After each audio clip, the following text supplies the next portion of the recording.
So here we have the Toyota Aygo on a 17 plate. I'm going to start off by showing you around the outside of the car, and then we'll hop in and run through some controls on the inside.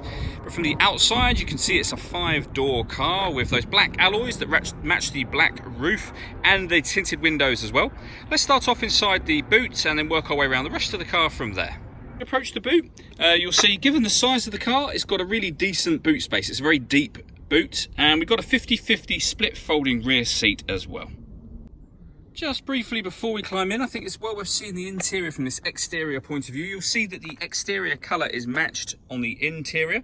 There's plenty to run through on the dashboard, so let's hop in and we'll do that right now. Okay, now that we're inside the car, we're going to start with the dials. On the left-hand side, we have the rev counter.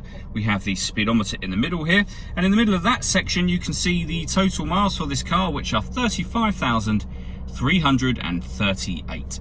If we back out to the steering wheel, on the left-hand side, we have stereo controls. And on the right-hand side, the ability to answer and end phone calls. That is, of course, once you paired up your phone.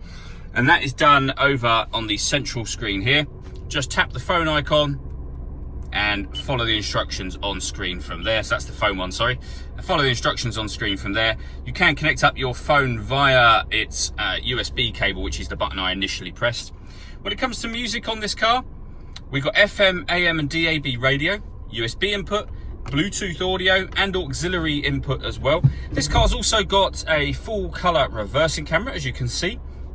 And you can see the rear bumper just there, and guidelines showing you what direction the car is headed in relation to the image you see on the screen.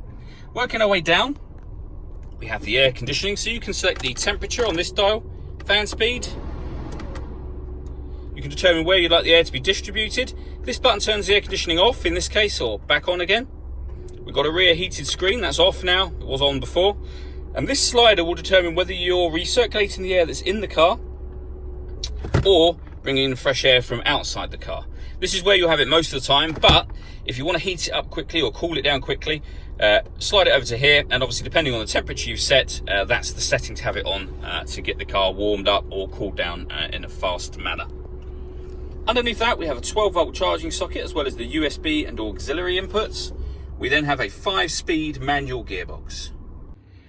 All that leaves me to say is thank you for taking the time to watch this video. If you'd like to come and see the car in person and have a test drive, please feel free to call any of our MJA sites. We'd love to hear from you soon.